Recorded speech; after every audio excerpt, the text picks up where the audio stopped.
ಶ್ರೀಗುರುಭ್ಯೋ ನಮಃ. ಹರಿ ಓಂ. ಬ್ರಹ್ಮರುದ್ರಾದಿವಂದ್ಯಂ ತ್ವಾಂ ಭಜೆ ವೆಂಕಟನಾಯಕಂ. ನಿವಾರಯಸ್ವ ಅನಿಷ್ಟಾನಿ ಸಾಧಯೇಷ್ಟಾನಿ ಮಾಧವ.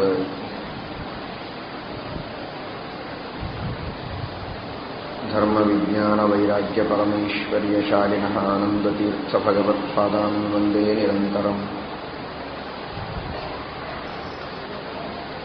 ಭವತಿ ಯದನುಭಾವಾಲೇಡಮೂಕೋऽಪಿ ವಾಗ್ಮೀ ಜಡಮತಿರಪಿ ಜಂತುರ್ಜಾಯತೆ ಪ್ರಾಜ್ಞಮೌಲಿಃ ಸಕಲವಚನಚೇತೋ ದೇವತಾ ಭಾರತೀ ಸಾ ಮಮ ವಚಸಿ ನಿಸಕ್ತಾಂ ಸನ್ನಿಧಿಂ ಮಾನಸೇ ಚ. ನಮೋऽस्तु ತಾತ್ವಿಕಾ ದೇವಾಃ ವಿಷ್ಣುಭಕ್ತಿಪರಾಯಣಾಃ ಧರ್ಮಮಾರ್ಗೇ ಪ್ರೇರಯन्तु ಭವಂತಃ ಸರ್ವ ಏವ ಹಿ. ನೌಮಿ ನ್ಯಾಯಸುಧಾಧಿಕೃಜ್ಜಯಮುನೀನ್ ಶ್ರೀಪಾದರಸನ್ಮಣೀನ್ ವ್ಯಾಸಾರ್ಯಾನ್ ವಿವಿಧಾಗಮಾಬ್ಜಿವಿಕರಾನ್ ಶ್ರೀವಾದಿರಾಜಾನಪಿ.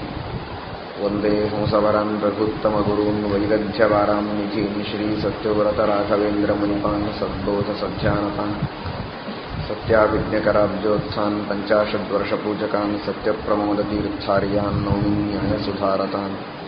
ಶ್ರೀಗುರುಭ್ಯೋ ನಮಃ. ಹರಿ ಓಂ. ಹರಿ ಓಂ.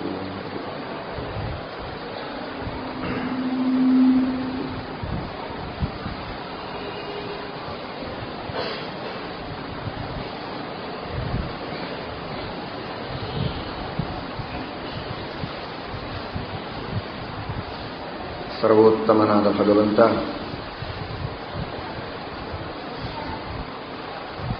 ತನ್ನ ಉಪಾಸನೆಯನ್ನ ಮಾಡಿ ಭಕ್ತರು ಉದ್ಧಾರವನ್ನು ಹೊಂದಬೇಕು ಎಂಬ ದೃಷ್ಟಿಯಿಂದ ನಾನಾ ತರಹದ ಲೀಲೆಗಳನ್ನು ತೋರಿಸ್ತಾನೆ. ನಾನಾ ತರಹದ ಸ್ಮರಣೆಗೆ ಯೋಗ್ಯವಾದ ಕಥೆಗಳನ್ನು ಮಾಡಿಕೊಡ್ತಾನೆ. ಮಂದಿರಗಳನ್ನು, ದೊಡ್ಡ ದೊಡ್ಡ ಅಧಿಷ್ಠಾನಗಳನ್ನು ನಿರ್ಮಾಣ ಮಾಡಿಕೊಡ್ತಾನೆ. ಇವೆಲ್ಲವುಗಳ ಉದ್ದೇಶ ಒಂದೇ. ಭಕ್ತರು ಭಗವಂತನನ್ನ ಸ್ಮರಣೆ ಮಾಡಬೇಕು ಅಂತಂದರೆ ಯಾವ ವಿಧವಾದ ಅಧಿಷ್ಠಾನವೂ ಇಲ್ಲದೆ, ಯಾವ ತರಹದ ಮಾಧ್ಯಮವೂ ಇಲ್ಲದೆ ಭಗವಂತನ ಸ್ಮರಣೆಯನ್ನು ಮಾಡುವುದು ಅಸಾಧ್ಯ ಅನ್ನೋದಕ್ಕಾಗಿ ನಾನಾ ತರಹದ ಉಪಾಯಗಳು ಬೇಕು. ಜಗತ್ತಿನಲ್ಲಿ ನಡೆಯೋದೆಲ್ಲವೂ ಭಗವಂತನ ಲೀಲೆಯೇ. ಭಾಗವತದಲ್ಲಿ, ಮಹಾಭಾರತದಲ್ಲಿ ಅಥವಾ ಪುರಾಣಗಳಲ್ಲಿ ಬರುವಂತಹ ಪರಮಾತ್ಮನ ಸಂವಾದಗಳು ಮಾತ್ರ ಭಗವಂತನ ಮಾತುಗಳಲ್ಲ. ನಾವಾಡುವ ಮಾತುಗಳೆಲ್ಲ ದೇವರ ಮಾತುಗಳೇ. ದೇವರೇ ಮಾತಾಡಿಸೋದು. ನಾವು ಓಡಾಡೋದೆಲ್ಲವೂ ದೇವರ ಓಡಾಟವೇ. ಜಗತ್ತಿನಲ್ಲಿರುವ ಎಲ್ಲ ಆಗುಹೋಗುಗಳು ಭಗವಂತನ ಲೀಲೆಗಳೇ ಆದಾಗ ಮತ್ತೇಕ ಪರಮಾತ್ಮ ಪ್ರತ್ಯೇಕವಾದ ಅವತಾರ ಲೀಲೆಗಳನ್ನು ತೋರಿಸ್ತಾನೆ.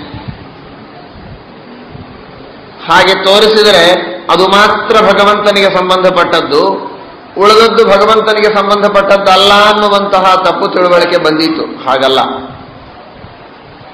ಜಗತ್ತಿನಲ್ಲಿರುವ ಪ್ರತಿಯೊಂದು ಕ್ರಿಯೆಗಳು ಭಗವಂತನ ಕ್ರಿಯೆಗಳೇ.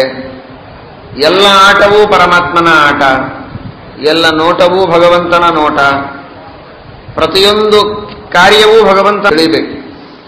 ಅಂತಹ ಶ್ರೀನಿವಾಸನ ವಿಶೇಷವಾಗಿರತಕ್ಕಂತಹ ಮಹಾತ್ಮ್ಯವನ್ನ ಅನೇಕ ಪುರಾಣಗಳು ಕೊಂಡಾಡುತ್ತದೆ. 18 ಪುರಾಣಗಳಲ್ಲಿಯ 12 ಪುರಾಣಗಳಲ್ಲಿ ಶ್ರೀನಿವಾಸ ದೇವರ ಬಗ್ಗೆ ವಿಶೇಷವಾಗಿರತಕ್ಕಂತಹ ಮಹಿಮೆ ವರ್ಣಿತವಾಗಿದೆ. ಅಂತಹ ಅತ್ಯದ್ಭುತವಾದ ಆ ಕ್ಷೇತ್ರದ ಮಹಿಮೆ, ಅಲ್ಲಿರುವ ತೀರ್ಥಗಳ ಮಹಿಮೆ, ಭಗವಂತನ ಅದ್ಭುತವಾಗಿರತಕ್ಕಂತಹ ಮಹಿಮೆ, ಭಗವದ್ಭಕ್ತರ ವರ್ಣನೆ, ಇವುಗಳೆಲ್ಲ ಆ ಪುರಾಣಗಳನ್ನು ನಾವು ಪರಾಮರ್ಶೆ ಮಾಡಿದಾಗ ನಮಗೆ ಕಲ್ಪನೆಗೆ ಬರುತ್ತದೆ. ಅಂತಹ ಶ್ರೇಷ್ಠವಾದ ವೆಂಕಟೇಶ ದೇವರ ಒಂದು ಮಾಹಾತ್ಮ್ಯವನ್ನು, ಆ ಮೂಲಕವಾಗಿ ಅನೇಕ ಭಗವದ್ಭಕ್ತರ ಮಾಹಾತ್ಮ್ಯವನ್ನು ಸ್ವಲ್ಪ ಸ್ಮರಣೆಗೆ ತಂದುಕೊಂಡು ಭಗವಂತನ ಅನುಗ್ರಹವನ್ನು ಸಂಪಾದನೆ ಮಾಡುವುದಕ್ಕೆ ಪ್ರಯತ್ನ ಮಾಡೋಣ. ಶ್ರೀಮದ್ ಆಚಾರ್ಯರು ಹೇಳಿದಂತೆ ಜ್ಞಾನಿಗಳಿಗೆ, ಮಹಾತ್ಮರಿಗೆ ಎಲ್ಲವೂ ಗೊತ್ತಿರ್ತದೆ.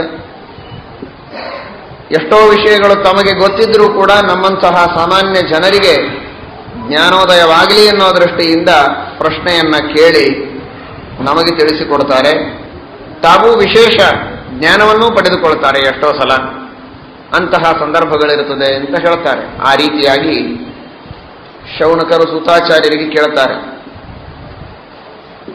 ಬೇರೆ ಬೇರೆ ಮಹಾತ್ಮ್ಯಗಳನ್ನೆಲ್ಲ, ಜಗನ್ನಾಥನ ಮಹಾತ್ಮ್ಯ, ಶ್ರೀರಂಗದ ಮಹಾತ್ಮ್ಯ, ಇನ್ನನೇಕ ಭಗವಂತನ ವಿವಿಧ ಕ್ಷೇತ್ರಗಳ ಮಹಾತ್ಮ್ಯವನ್ನು ನೀವೆಲ್ಲ ಬಣ್ಣಿಸಿದ್ದೀರಿ. ಅವುಗಳನ್ನು ಕೇಳಿ ನಮಗೆ ಬಹಳ ಆನಂದ ಆಯಿತು.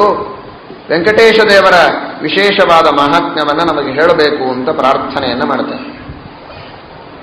ಇದು ನಮ್ಮೆಲ್ಲ ವೈಷ್ಣವರಿಗೆ ಈ ಮಾತು ಬಹಳ ಆನಂದದಾಯಕವಾದ ಮಾತು. ಅದೇನು ಅಂದರೆ, ಭೌಗೋಳಿಕವಾಗಿ ನಾವು ನೋಡಿದಾಗ ಸಮಗ್ರವಾಗಿರತಕ್ಕಂತಹ ನಮ್ಮ ಭರತಖಂಡದಲ್ಲಿ, ಸಮಗ್ರವಾದ ಭೂಮಂಡಲದಲ್ಲೇನೆ ಭರತಖಂಡ, ಇದು ಸಾಧನ ಭೂಮಿ, ಇದು ಕರ್ಮಭೂಮಿ.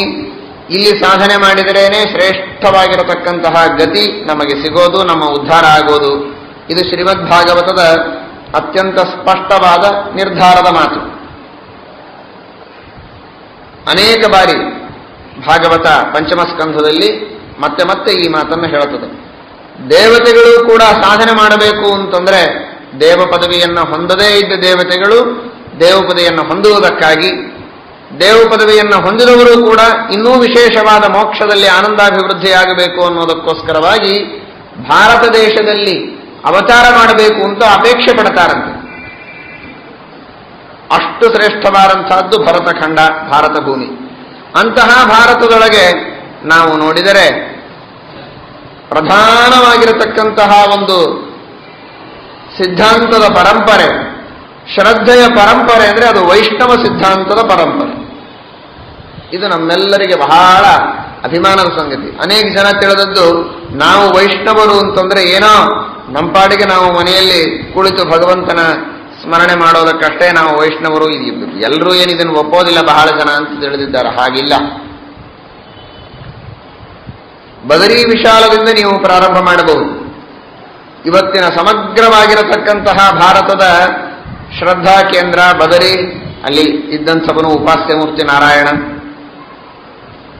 ಹರಿದ್ವಾರ, ಅದು ಹೆಸರೇ ಹರಿದ್ವಾರ ಅಂತ ಇದೆ. ಭಗವಂತನ ಪದವಿಯನ್ನು ಹೊಂದೋದಕ್ಕೆ, ಅರ್ಥಾತ್ ಪರಮಾತ್ಮನ ಸ್ಥಾನವನ್ನು ಸೇರಬೇಕು ಅಂತಾದರೆ, ಪರಮಾತ್ಮನ ಅನುಗ್ರಹವಾಗಬೇಕಾಗಿದ್ರೆ ಆ ಗಂಗೆಯಲ್ಲಿ ಸ್ನಾನವನ್ನು ಮಾಡಬೇಕು. ದ್ವಾರಿದ್ಯುನದ್ಯಾಂ, ಅದೇ ಹರಿದ್ವಾರದಲ್ಲೇನೆ ಸಾಧನೆಯನ್ನ ಮಾಡಿರತಕ್ಕಂಥವರು ಮಹನೀಯರೆಲ್ಲರೂ ಕೂಡ. ಭಗವಂತನ ಪಾದದಿಂದ ಬಂದಿರತಕ್ಕಂಥದ್ದು ಗಂಗೆ. ಆ ಗಂಗೆ ಇದ್ದದ್ದಕ್ಕೆ ಈ ಎಲ್ಲ ಕ್ಷೇತ್ರಗಳು ಪವಿತ್ರ ಕ್ಷೇತ್ರ. ಎಲ್ಲಾ ತೀರ್ಥಕ್ಷೇತ್ರಗಳು ಗಂಗೆ ಇದ್ದ ಹರಿದ್ವಾರವೋ, ಋಷಿಕೇಶವೋ, ಬದರಿಯೋ, ಇವುಗಳೆಲ್ಲವೂ ಪವಿತ್ರವಾದ ತೀರ್ಥಕ್ಷೇತ್ರಗಳಾಗಬೇಕಾಗಿದ್ರೆ ಕಾಶಿ, ಪ್ರಯಾಗ. ಅದಕ್ಕೆ ಕಾರಣ ಒಂದೇ, ಭಗವಂತನ ಪಾದೋದಕ ಅನ್ನೋದಕ್ಕಾಗಿ. ಹಾಗಾದರೆ ಅವುಗಳೆಲ್ಲ ವೈಷ್ಣವ ಕ್ಷೇತ್ರಗಳು. ಕಾಶಿ ಇದು ರುದ್ರದೇವರ ಕ್ಷೇತ್ರ ಅಂತ ಪ್ರಸಿದ್ಧವಾಗಿದೆ, ಇಲ್ಲ ಅಂತಲ್ಲ. ಆದರೆ ರುದ್ರದೇವರ ಕ್ಷೇತ್ರ ಹೌದು. ಅದಕ್ಕೂ ಮುಖ್ಯವಾಗಿ ಯಾವ ಪರಮಾತ್ಮನ ಪಾದೋದಕವನ್ನು ರುದ್ರದೇವರು ತಲೆಯ ಮೇಲೆ ಧಾರಣ ಮಾಡಿದರೋ ಅಂತಹ ರುದ್ರದೇವರ ಕ್ಷೇತ್ರ ಹೆಚ್ಚೋ, ಅಥವಾ ಆ ಪಾದೋದಕವನ್ನ ಸೃಷ್ಟಿ ಮಾಡಿರತಕ್ಕಂತಹ, ಪಾದೋದಕವನ್ನ ಕೆಳಗೆ ಸುರಿಸಿರತಕ್ಕಂತಹ ಭಗವಂತ ಕಾಶಿಯಲ್ಲಿರತಕ್ಕಂತಹ ಬಿಂದು ಮಾಧವ, ಅವನ ಕ್ಷೇತ್ರ ಮುಖ್ಯವಾಗಿ ಅನ್ನೋದನ್ನು ನಾವು ತಿಳಿದೆವು. ಕಾಶಿಯಲ್ಲಿ ಬಿಂದು ಮಾಧವ, ಪ್ರಯಾಗದಲ್ಲಿ ವೇಣಿ ಮಾಧವ, ಬದರಿಯಲ್ಲಿರುವ ನಾರಾಯಣ. ಅದರಂತೆ ಈ ದಕ್ಷಿಣ ಭಾಗದಲ್ಲಿರತಕ್ಕಂತಹ ಕ್ಷೇತ್ರಗಳು ಜಗನ್ನಾಥ, ಅಲ್ಲಿಯೂ ಕೂಡ ಸಾಕ್ಷಾತ್ ವಿಷ್ಣುವೇ. ಆ ಜಗನ್ನಾಥನ ಭಕ್ತರು ಕೋಟಿ ಕೋಟಿ ಜನ ಇದ್ದಾರೆ. ಗಂಗೆಯ ಭಕ್ತರು ಕೋಟಿ ಕೋಟಿ ಜನ. ಮಾಘ ಮಾಸದಲ್ಲಿ ಕುಂಭಮೇಳ ಆದರೆ ಗಂಗೆಯಲ್ಲಿ ಮಿಂದು ಉದ್ಧಾರ ಮಾಡಿಕೊಳ್ಳಬೇಕು ಅಂತ ಲೆಕ್ಕ ಇಲ್ಲದಷ್ಟು ಜನ ಸೇರುತ್ತಾರೆ. ಅಷ್ಟೆಲ್ಲ ಜನರ ಭಕ್ತಿಗೆ, ಶ್ರದ್ಧೆಗೆ ಕೇಂದ್ರವಾದದ್ಯಾವುದು? ಅದು ಗಂಗೆ. ಆ ಗಂಗೆ ಇದು ವಿಷ್ಣುವಿನ ಪಾದೋದಕ. ಯಾವ ವಿಷ್ಣುವಿನ ಭಕ್ತರಾಗಿ ನಾವು ವೈಷ್ಣವರು ಅಂತ ಇವತ್ತು ಹೇಳಿಕೊಳ್ತಾ ಇದ್ದೇವೆ, ಅಂತಹ ವೈಷ್ಣವ ಪರಂಪರೆಗೆ ಒಂದು ದೊಡ್ಡದಾಗಿರತಕ್ಕಂತಹ ಶ್ರದ್ಧಾ ಕೇಂದ್ರ ಅದು ಗಂಗೆ. ಅದು ಭಗವಂತನ ಪಾದೋದಕ.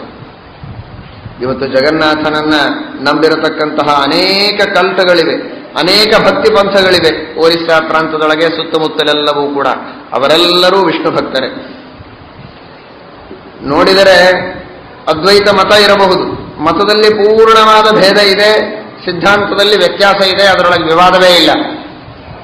ದ್ವೈತ, ಅದ್ವೈತ, ವಿಶಿಷ್ಟ ಅದ್ವೈತ.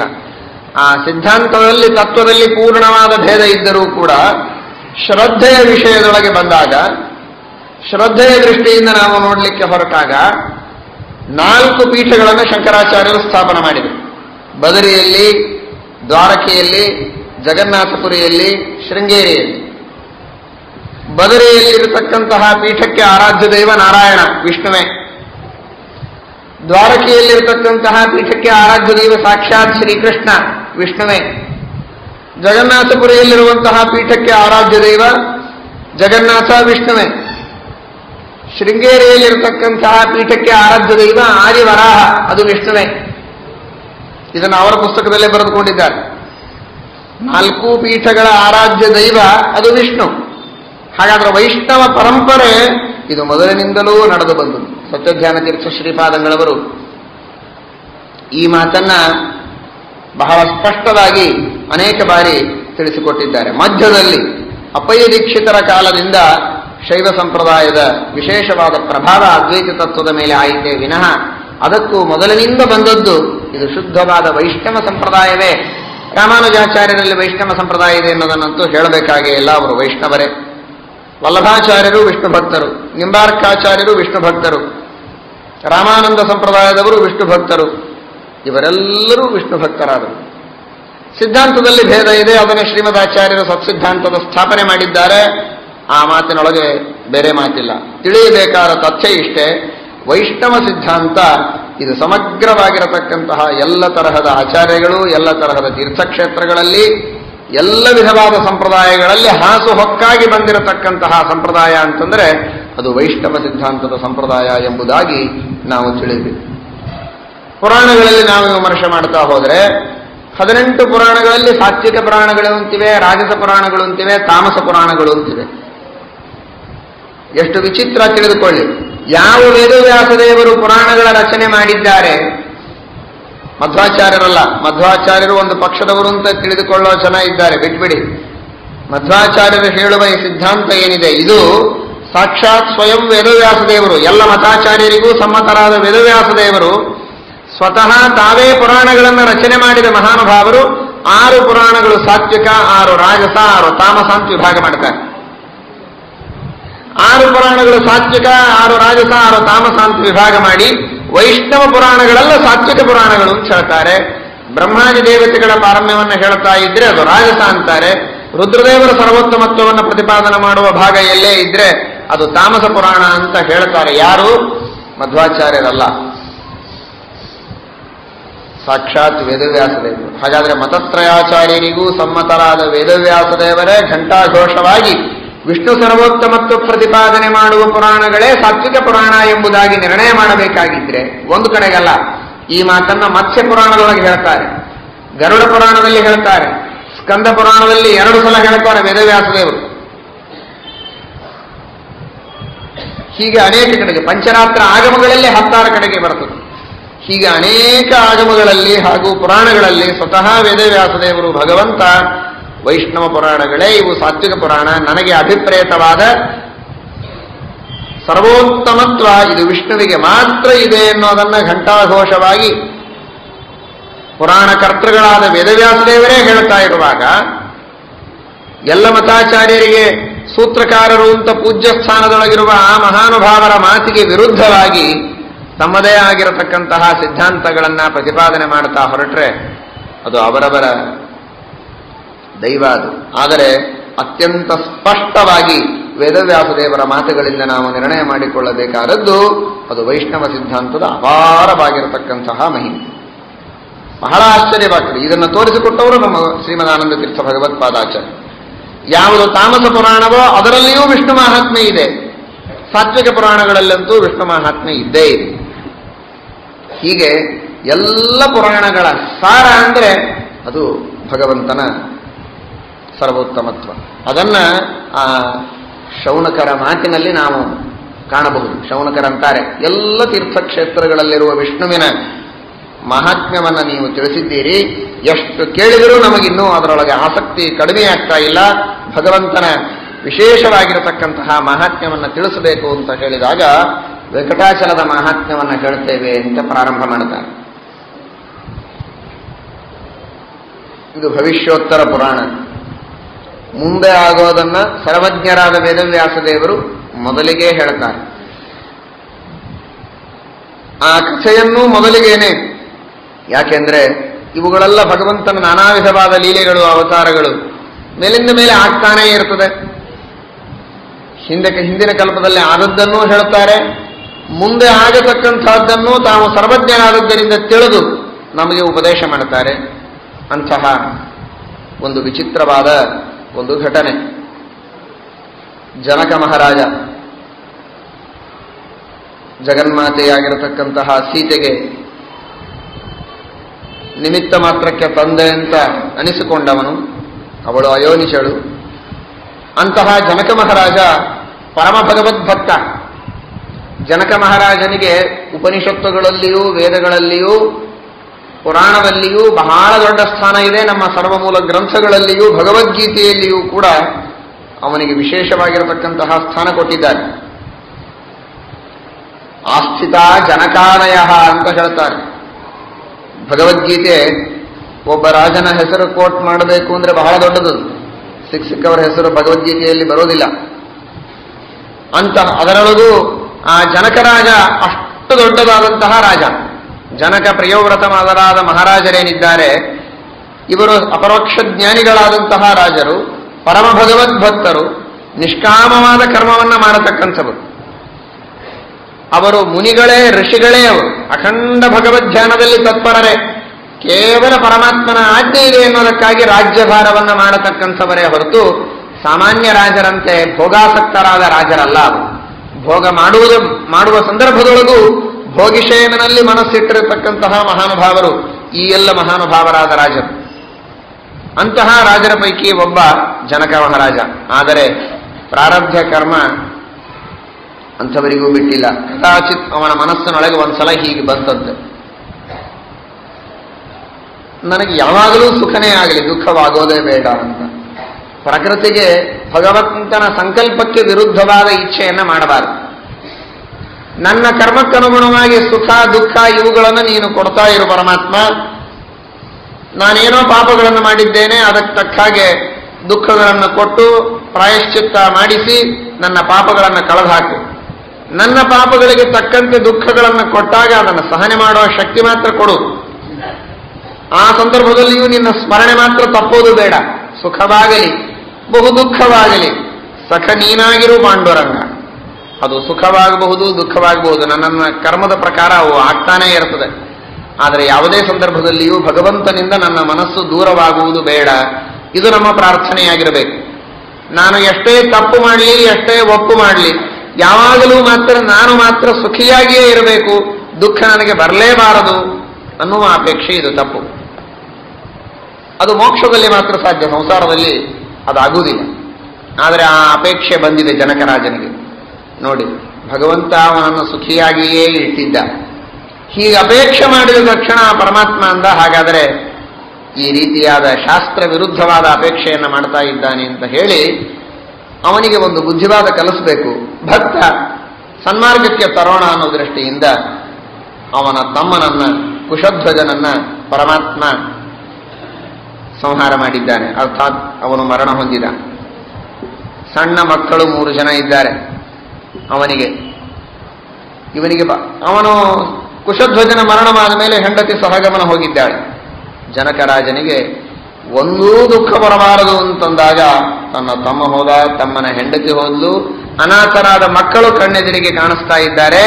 ಎಲ್ಲವೂ ಸೇರಿ ಬಹಳ ದುಃಖವಾಗ್ತಾ ಇದೆ ಮನಸ್ಸಿಗೆ, ತಡೆಯಲಾರದ ದುಃಖ. ಆ ಸಂದರ್ಭದಲ್ಲಿ ಶತಾನಂದರು ಬಂದು ಉಪದೇಶ ಮಾಡ್ತಾರೆ. ಹೆಸರುಗಳು ಹೇಗಿವೆ ನೋಡಿ, ಜನಕ, ಶತಾನಂದ. ಜನಕ ಮಹಾಜ್ಞಾನಿಯೇ, ಆದರೆ ಹೆಸರಿನಲ್ಲಿ ಜನಕ ಅಂದ್ರೆ ಹುಟ್ಟಿಸುವ ವ್ಯಕ್ತಿ, ಅಂದ್ರೆ ಸಂಸಾರಿ ಅನ್ನುವಂತಹ ಒಂದು ಅಭಿಪ್ರಾಯ. ಮಕ್ಕಳನ್ನ ಪಡೆಯುವವನು, ಸಂತಾನವನ್ನ ಪಡೆಯುವವನು, ಸಂಸಾರಿ ಅನ್ನುವುದರ ಪ್ರತೀಕ. ಇದರರ್ಥ ಜನಕ ಸಾಮಾನ್ಯ ವ್ಯಕ್ತಿ ಅಂತ ನಾನು ಹೇಳಲಿಕ್ಕೆ ಹೊರಟಿಲ್ಲ. ಆ ಶಬ್ದ ಇದು ಸಂಸಾರಿಯನ್ನ ಪ್ರತಿಬಿಂಬಿಸುವ ಶಬ್ದ. ಶತಾನಂದ, ಯಾವಾಗಲೂ ಭಗವಂತನಲ್ಲೇನೆ ಮಗ್ನರಾಗಿ ಈ ಸಂಸಾರದೊಳಗಿದ್ದರೂ ಸಾಂಸಾರಿಕವಾಗಿರತಕ್ಕಂತಹ ದುಃಖಗಳಿಗೆ ಬಲಿಯಾಗದೆ ಭಗವಂತನ ಧ್ಯಾನದಿಂದ ಬರುವಂತಹ ಆನಂದದಲ್ಲಿಯೇ ಮಗ್ನರಾಗಿ ಯಾವ ವಿಧವಾಗಿರತಕ್ಕಂತಹ ಸಾಂಸಾರಿಕ ತಾಪತ್ರಯಗಳಿಗೂ ಒಳಗಾಗದೇ ಇರತಕ್ಕಂತಹ ಒಬ್ಬ ಜ್ಞಾನಿಯ ಪ್ರತೀಕ ಅವರು ಶತಾನಂದ. ಅಂತಹ ಶತಾನಂದ ಋಷಿಗಳು ಸಾಕ್ಷಾತ್ ಗೌತಮರ ಮಕ್ಕಳು. ಅವರು ಬಂದು ಉಪದೇಶ ಮಾಡ್ತಾರೆ, ಹೀಗೆ ನೀನು ದುಃಖದಿಂದ ಇರುವುದು ಸರಿಯಲ್ಲ, ಇದಕ್ಕೆ ಉತ್ತಮವಾದ ಉಪಾಯವನ್ನು ಹೇಳುತ್ತೇನೆ ಅಂತಂತ. ಇವನು ತನ್ನ ದುಃಖ ಹೇಳಿಕೊಂಡದ್ದು ಎರಡು. ಒಂದು ತನ್ನ ತಮ್ಮನ ಮಕ್ಕಳ ಬಗ್ಗೆ, ಎರಡನೆಯದು ತನ್ನ ಮಗಳು ಸೀತೆ. ಸೀತೆಗೆ ಉತ್ತಮನಾಗಿರತಕ್ಕಂತಹ ಒಬ್ಬ ವರ ಸಿಗಬೇಕು, ಯಾರೋ ದುಷ್ಟರು ಬಂದು ಅಪಹಾರ ಮಾಡಿಕೊಂಡು ಹೋಗಬಾರದು, ನನ್ನ ತಮ್ಮನ ಮಕ್ಕಳಿಗೂ ಶ್ರೇಷ್ಠವಾಗಿರತಕ್ಕಂತಹ ವರ ಸಿಗಬೇಕು, ಒಂದೇ ಒಂದು ಮನೆಗೆ ಎಲ್ಲರೂ ಸೊಸೆಯರಾಗಬೇಕು, ಅವರೆಲ್ಲರೂ ಅಕ್ಕ ತಂಗಿಯರು ಸುಖವಾಗಿ ಇರಬೇಕು ಅನ್ನೋದು ನನ್ನ ಅಪೇಕ್ಷೆ ಎಂಬುದಾಗಿ ಹೇಳ್ತಾನೆ. ನೋಡಿ ವಿಚಿತ್ರ ಏನಿದೆ. ಅದಕ್ಕೆ ಶತಾನಂದರು ಹೇಳೋದು, ವೆಂಕಟೇಶ ಮಹಾತ್ಮ ಹೇಳ್ತೇನೆ ಕೇಳು, ನಿನಗೆ ಒಳ್ಳೆಯದಾಗತ್ತೆ ಅಂತ. ಮುಂದೆ ಬರುವ ಭಗವಂತನದೇ ವಿವಾಹವನ್ನ ಕೇಳಿದ್ದಕ್ಕೆ ಆ ಪುಣ್ಯದಿಂದ ಸೀತೆಯ ವಿವಾಹ ಆಯಿತಂತೆ. ಸೀತೆಗೆ ಬೇಕಾಗಿಲ್ಲ, ರಾಮದೇವರಿಗೆ ಬೇಕಾಗಿಲ್ಲ. ರಾಮ ಸೀತೆಯರು ನಿತ್ಯಾಭಿಯೋಗಿಗಳಾದವರು, ಆದರೆ ಲೋಕ ಶಿಕ್ಷಣ ಮಾಡ್ತಾ ಇದ್ದಾರೆ. ಜಗನ್ನಾಯಕನಾದಂತಹ ಶ್ರೀರಾಮಚಂದ್ರ, ಜಗನ್ನಾಯಕಿಯಾಗಿರ್ತಕ್ಕಂತಹ ಮಹಾಲಕ್ಷ್ಮಿ ಯಾವಾಗಲೂ ನಿತ್ಯಾಭಿಯುಕ್ತರಾಗಿದ್ದವರಿಗೆ ಹೊಸದಾಗಿ ವಿವಾಹವಾಗಬೇಕಾದದ್ದಿಲ್ಲ. ಆದರೆ ಬೇರೆಯ ಜನರಿಗೆ ವಿವಾಹವಾಗಬೇಕಾಗಿದ್ರೆ ಆ ಭಗವಂತನ ಸಂಯೋಗವನ್ನು ಚಿಂತನೆ ಮಾಡಿದರೆ, ರಮಾರಮೇಶರ ಚಿಂತನೆ ಮಾಡಿದರೆ, ಅಥವಾ ರಮಾ ಸನ್ನಿಧಾನ ಇರತಕ್ಕಂತಹ ಪದ್ಮಾವತಿ ಹಾಗೂ ಶ್ರೀನಿವಾಸನ ವಿವಾಹದ ಚಿಂತನವನ್ನು ಮಾಡಿದರೆ ಸಾಕು, ವಿವಾಹ ಭಾಗ್ಯ ಉತ್ತಮವಾಗಿರತಕ್ಕಂತಹ ಸೌಮಾಂಗಲ್ಯ ದೊರಕುತ್ತದೆ ಎಂಬಂತಹ ಒಂದು ಲೋಕ ಶಿಕ್ಷಣ ಮಾಡೋದಕ್ಕಾಗಿ ಆ ಮಾತನ್ನು ತಿಳಿಸ್ತಾ ಇದ್ದಾರೆ ಶತಾನಂದರು.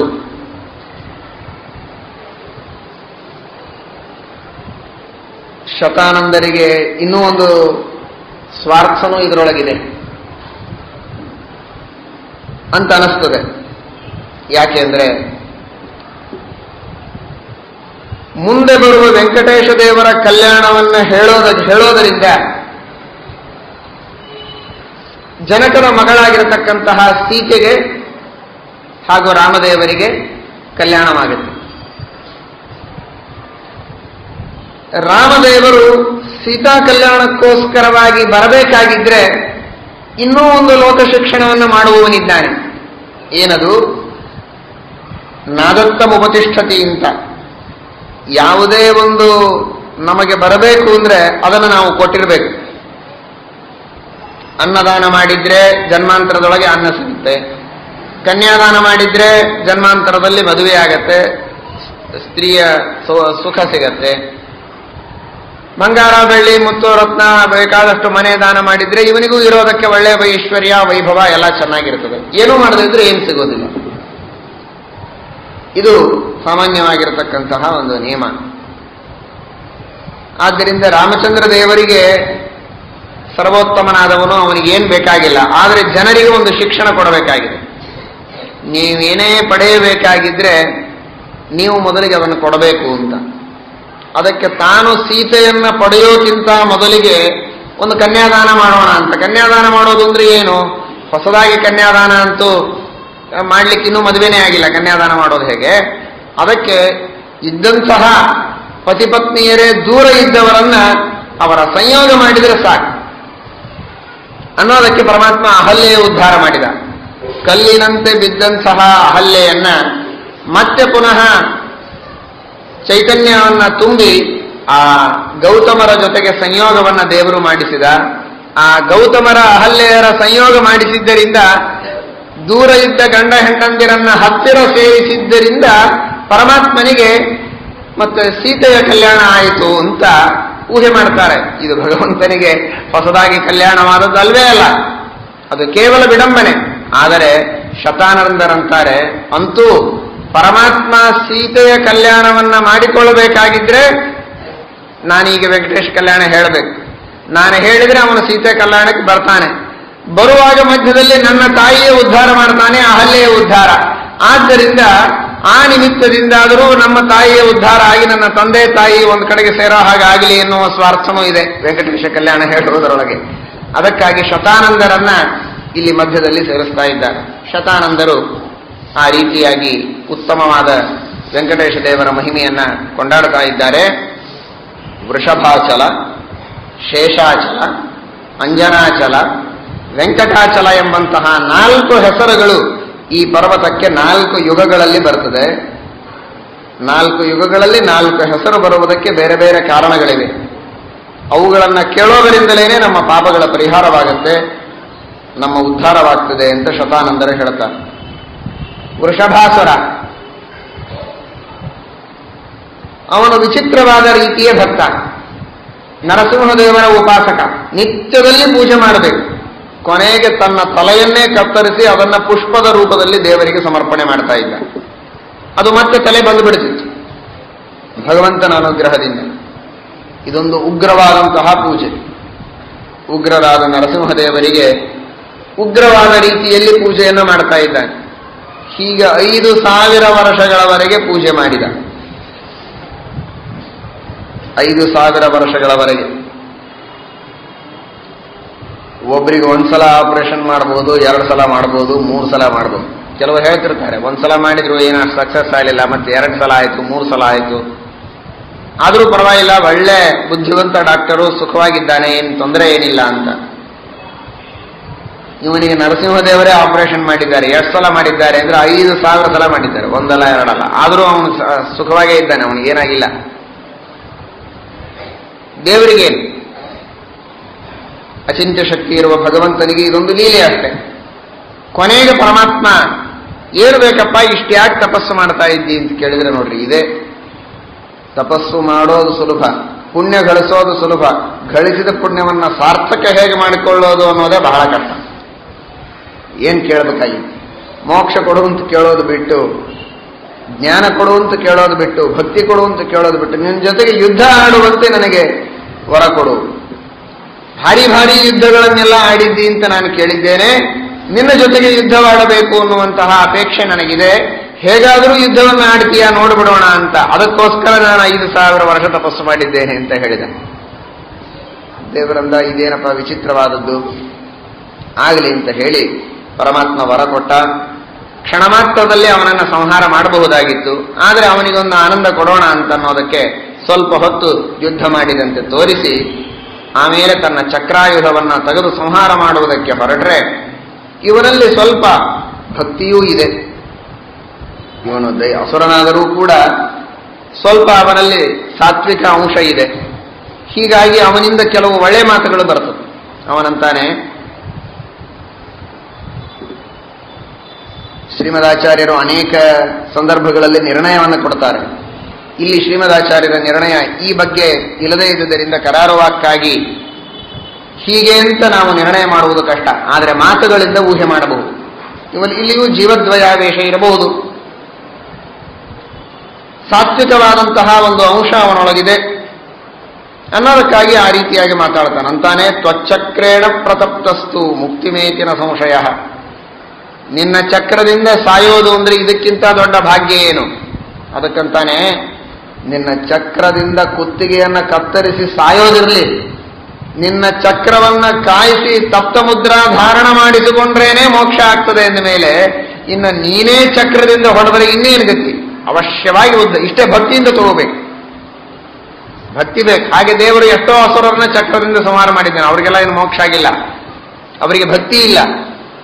ಭಕ್ತಿಯಿಂದ ಪರಮಾತ್ಮ ಸರ್ವೋತ್ತಮನಾದ ಭಗವಂತ, ಭಗವಂತನ ಭಕ್ತರು, ಪರಮಾತ್ಮನ ದಾಸರು, ಪರಮಾತ್ಮನ ಬಗ್ಗೆ 1-2 ಮಾತುಗಳನ್ನು ತಿಳಿದುಕೊಂಡಂತಹ ಜ್ಞಾನಿಗಳು ತಾವು ಮನೆಯಲ್ಲಿ ಮಾಡಿಸಿರತಕ್ಕಂತಹ ತಾಮ್ರದ ಅಥವಾ ಬೆಳ್ಳಿಯ ಮುದ್ರೆಗಳನ್ನ ಕಾಯಿಸಿಕೊಟ್ರೇನೆ ಉದ್ಧಾರವಾಗ್ತದೆ, ಪಾಪಗಳ ಪರಿಹಾರವಾಗ್ತದೆ, ಉತ್ತಮವಾಗಿರತಕ್ಕಂತಹ ಜ್ಞಾನದ ಸಾಧನೆಯಾಗತ್ತೆ ಅನ್ನೋದನ್ನು ಶಾಸ್ತ್ರ ಹೇಳುತ್ತದೆ, ಉಪನಿಷತ್ತು ಹೇಳುತ್ತದೆ, ಋಗ್ವೇದದ ಮಂತ್ರಗಳು ಹೇಳುತ್ತದೆ.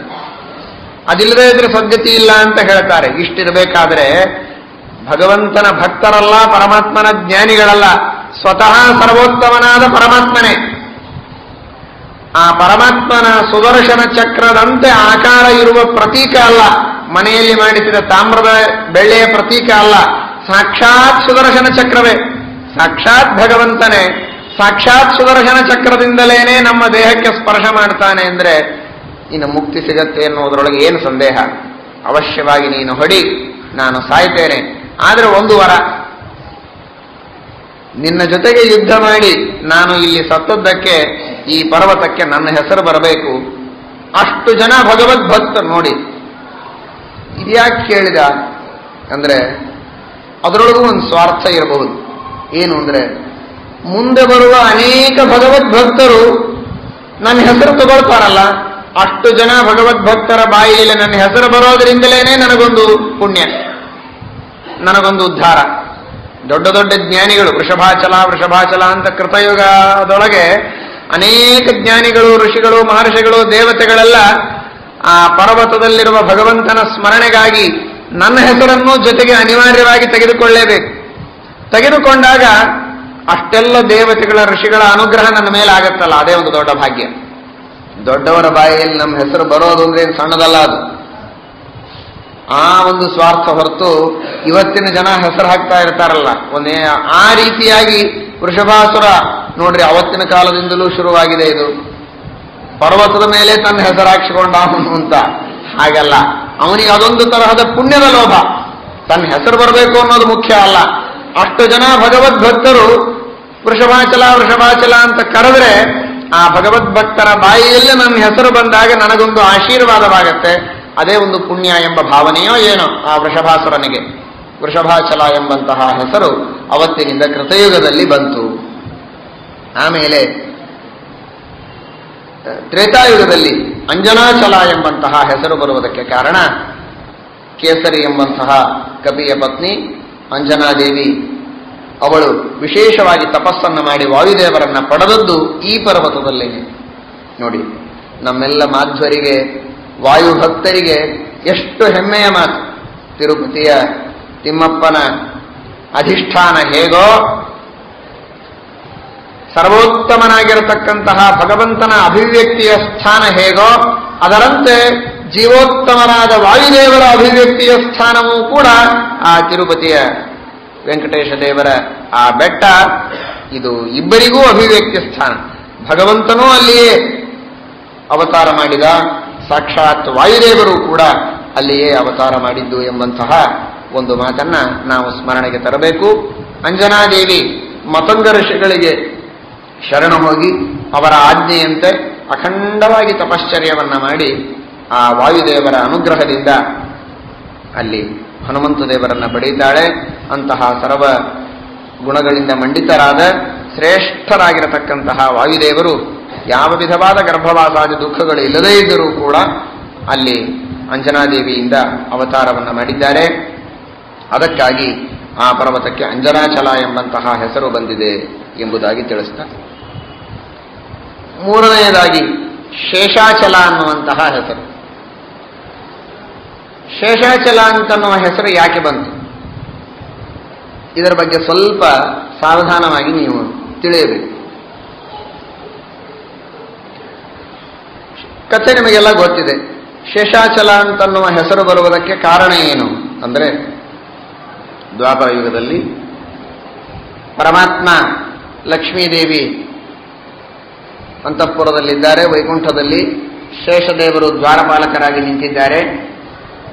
ಅಂದ್ರೆ ನೋಡಿ, ಶೇಷಶಾಹಿ ಪರಮಾತ್ಮ, ಶೇಷಶಾಹಿಯಾದಂತಹ ಪರಮಾತ್ಮ ಒಂದು ರೂಪದಿಂದ ಶೇಷದೇವರನ್ನ ಒಳಗಿಟ್ಟುಕೊಂಡು ಒಂದು ರೂಪದಿಂದ ಹೊರಗೆ ನಿಂದಿರಿಸಿರಬಹುದು, ಅಥವಾ ಅತೀ ಏಕಾಂತದ ಮಾತನಾಡುವುದಿದೆ ಅಂತನ್ನೋದಕ್ಕೋಸ್ಕರವಾಗಿ ತಾನು ಯಾವ ಶೇಷನ ಮೇಲೆ ಮಲಗಿದ್ದಾನೆ ಅವನನ್ನೂ ಎಬ್ಬಿಸಿ ಕಳಿಸಿ ಲಕ್ಷ್ಮಿಯ ಜೊತೆಗೆ ಮಾತ್ರ ಮಾತಾಡಬೇಕಾಗಿದೆ, ನೀನೂ ಹೊರಗೆ ನಿಂದರು ಅಂತ ಕಳಿಸಿದ್ನೋ ಏನೋ.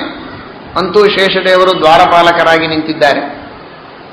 ಅಂತಹ ಶೇಷದೇವರು ನಿಂತಾಗ ವಾಯುದೇವರು ಅವರು ಶೇಷದೇವರಿಗೆ ಕೇಳಿ ಬಾಗಿಲ ತೆಗೆಸಿಕೊಂಡೇ ಒಳಗೆ ಹೋಗಬೇಕು ಅಂತೇನಿಲ್ಲ.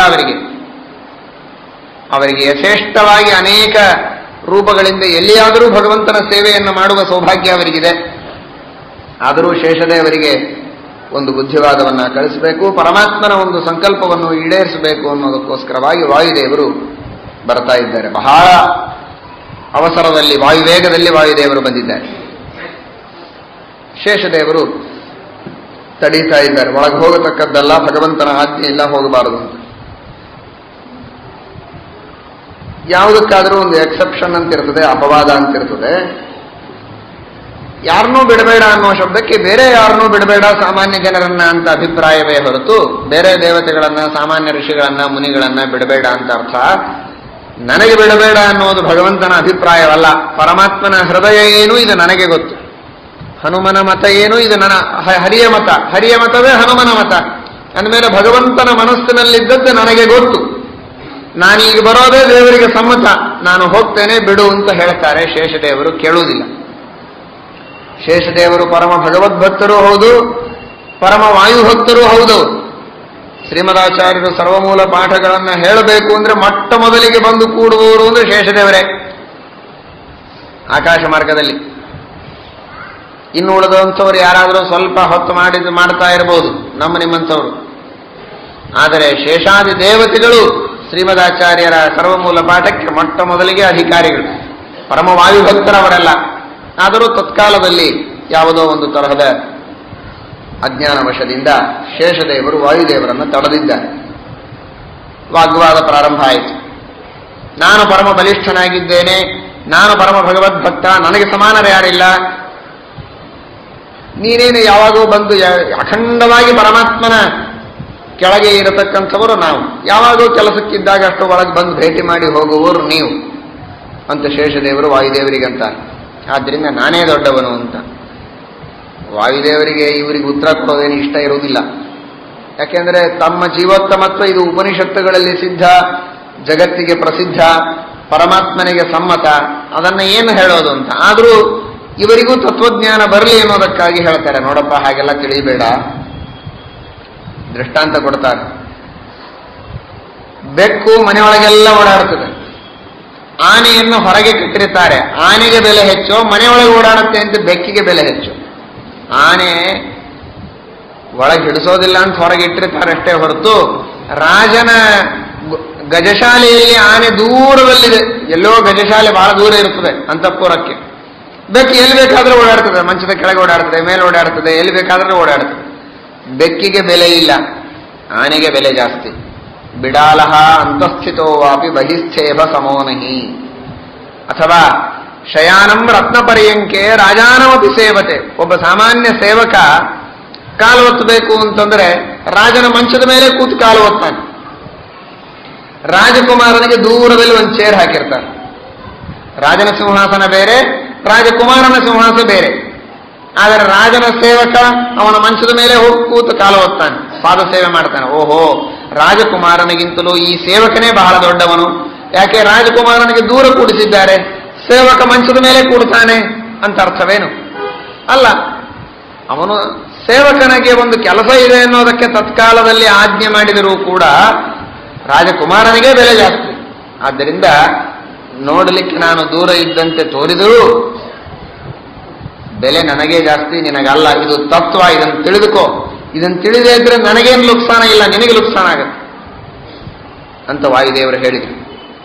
ನಿಜವಾಗಿ ನೋಡಿದರೆ ವಾಯುದೇವರು ಬರೀ ದೂರ ಇದ್ದಾರೆ, ಒಳಗಿಲ್ಲ ಅನ್ನೋದನ್ನು ತಿಳಿಬೇಡಿ. ಮತ್ತೆ ವಾಯುದೇವರು ನಾನಾ ವಿಧವಾದ ರೀತಿಯಿಂದ ಪರಮಾತ್ಮನಿಗೆ ಸೇವೆಯನ್ನ ಮಾಡ್ತಾರೆ. ಆ ಶೇಷದೇವರ ಒಳಗಿದ್ದವರು ವಾಯುದೇವರೇ. ಮತ್ತೆ ಶೇಷದೇವರಿಗೆ ಚೈತನ್ಯವನ್ನ ನೇಮನ ಮಾಡುವ, ಅವರಿಗೆ ಶ್ವಾಸೋಚ್ಛ್ವಾಸವನ್ನು ಕೊಡುವ, ಅವರ ಇಂದ್ರಿಯ ಪ್ರೇರಣೆ ಮಾಡುವ ದೇವರು ಮತ್ತು ವಾಯುದೇವರೇ. ಆದ್ದರಿಂದ ವಾಯುದೇವರು ಹೊರಗೆ, ಶೇಷದೇವರು ಮಾತ್ರ ಒಳಗೆ ಅಂದ್ರೆ ಅದು ಹೆಣ ಆಗಬೇಕಷ್ಟೇ. ಅದು ಬದುಕಿದ ವ್ಯಕ್ತಿ ಆಗ್ಲಿಕ್ಕೆ ಸಾಧ್ಯ ಇಲ್ಲ. ಅದು ಬದುಕಿದ ಶೇಷ ಅಂತ ಆಗಬೇಕಾಗಿದ್ರೆ ವಾಯುದೇವರು ಹೊರಗೆ, ಶೇಷ ಒಳಗೆ. ಹೇಗೆ ಶೇಷ ಒಳಗೆ, ಶೇಷನೊಳಗೆ ವಾಯುದೇವರಾದರೆ ಮಾತ್ರ ಶೇಷ ಒಳಗೆ. ಶೇಷನೊಳಗೆ ವಾಯುದೇವರಿಲ್ಲದೆ ಇದ್ರೆ ಶೇಷ ಒಳಗೆ ಉಳಿಯುವುದಿಲ್ಲ, ಶೇಷ ಹೊರಗೆ ಬರಬೇಕಾದೀತು. ಶೇಷ ಒಳಗಿದ್ದಾನೆ ಅಂದ್ರೆ ಅವನೊಳಗೆ ವಾಯುದೇವರಿದ್ದಾರೆ ಅನ್ನೋದೇ ಅರ್ಥ. ಆದರೂ ವಾಯುದೇವರು ದೃಷ್ಟಾಂತವನ್ನ ಕೊಟ್ಟು ಅವನಿಗೆ ಬೋಧನೆ ಮಾಡ್ತಾರೆ. ಆದರೂ ಶೇಷದೇವರು ಕೇಳೋದಿಲ್ಲ. ಭಗವಂತ ಬಂದು ಈ ವಾಗ್ವಾದವನ್ನು ನಿಲ್ಲಿಸಿ ನವಾಂಗ್ಮಾತ್ರೇಣ ಪೌರುಷ್ಯಂ ಕ್ರಿಯಾ ಕೇವಲ ಮುತ್ತಳಂ ಎಂಬುದಾಗಿ ಹೇಳ್ತಾನೆ. ಶೇಷದೇವರಿಗೆ ಆಜ್ಞೆ ಮಾಡಿದ ಮೇರು ಪರ್ವತದ ಮಗ, ಅರ್ಥಾತ್ ಮೇರು ಪರ್ವತಾಭಿಮಾನಿ ದೇವತೆಯ ಮಗ, ಅಂತಹ ಈ ಪರ್ವತ ಇದೆ ಆನಂದಗಿರಿ. ಇದನ್ನ ಚೆನ್ನಾಗಿ ಗಟ್ಟಿಯಾಗಿ ಸುತ್ತಕೊಂಡು ನೀನಿರು.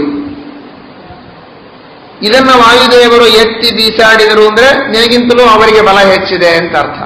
ಅವರಿಗೆ ಎತ್ತಲಿಕ್ಕಾಗಲಿಲ್ಲ ಅಂದ್ರೆ ನೀನೇ ಬಲಶಾಲಿಯಾಗಿದೆ ನಿರ್ಣಯವಾಗಿ ಹೋಗ್ಬಿಡುತ್ತೆ. ಕಲಹ ಯಾಕೆ?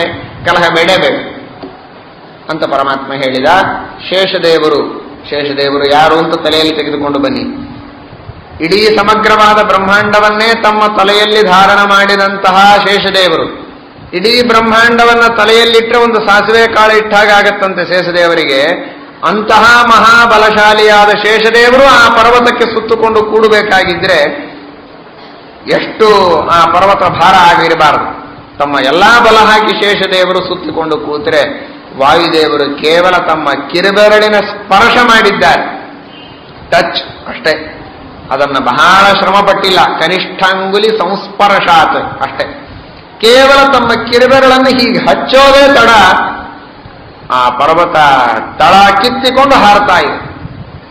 ಅಷ್ಟು ವೇಗದಿಂದ ಹಾರಿ ಬೀಳ್ತಾ ಇದ್ರೆ ಆಮೇಲೆ ಮೇರು ಪರ್ವತದ ಅಭಿಮಾನಿ ದೇವತೆ ಬಂದು ಪ್ರಾರ್ಥನೆ ಮಾಡ್ತಾನೆ, ಅಪ್ಪ ನಿಮ್ಮಿಬ್ಬರ ಜಗಳದೊಳಗೆ ನನ್ನ ಮಗ ನುಚ್ಚು ನೂರಾಗಿ ಹೋಗ್ತಾನೆ, ನೀವು ದಯಮಾಡಿ ಆ ಪರ್ವತ ಬಿದ್ದು ಪುಡಿ ಪುಡಿಯಾಗಿ ಹೋಗದೇ ಇದ್ದ ಹಾಗೆ ಚೆನ್ನಾಗಿ ನಿಂತಲ್ಲೇ ನಿಲ್ಲಬೇಕು ಹಾಗೆ ಮಾಡಿ ಅಂತ ಹೇಳಿದಾಗ ಅದನ್ನ ಯಾವ ರೀತಿಯಾದ ಪರ್ವತಕ್ಕೆ ತೊಂದರೆಯಾಗದೇ ಇದ್ದ ಹಾಗೆ ಒಂದು ಕಡೆಗೆ ಇಳಿಸ್ತಾರೆ.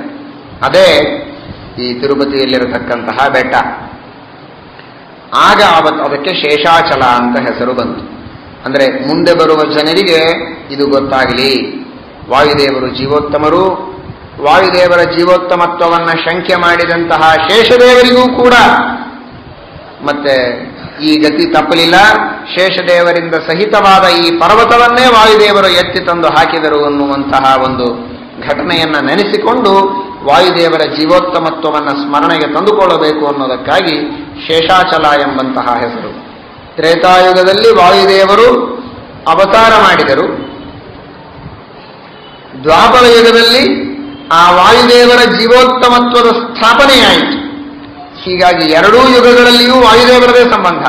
ವಾಯುದೇವರು ಅಂಜನೆಯಲ್ಲಿ ಅವತಾರ ಮಾಡಿದ್ದಕ್ಕೆ ಅಂಜನಾಚಲ, ವಾಯುದೇವರು ಶೇಷದೇವರ ಗರ್ಭಭಂಗ ಮಾಡಿ ವಾಯು ಜೀವೋತ್ತಮತ್ವ ಸ್ಥಾಪನೆ ಮಾಡಿದರು ಅನ್ನೋದಕ್ಕಾಗಿ ಶೇಷಾಚಲ ಎಂಬುದಾಗಿ ಮತ್ತೆ ದ್ವಾಪರ ಯುಗದಲ್ಲಿ ಹೆಸರು ಬಂತು ಅಂತನ್ನೋದನ್ನ ನಾವು ಕಾಣುತ್ತೇವೆ. ಈ ಸಂದರ್ಭದಲ್ಲಿ ಕೆಲವು ಮಾತನ್ನ ನಾವು ತಿಳಿಯಬೇಕಾದದ್ದೇನು ಅಂತಂದ್ರೆ, ಅನೇಕ ಪುಸ್ತಕಗಳಲ್ಲಿ ಈ ರೀತಿಯಾಗಿ ಈ ಕಥೆ ಇದೆ.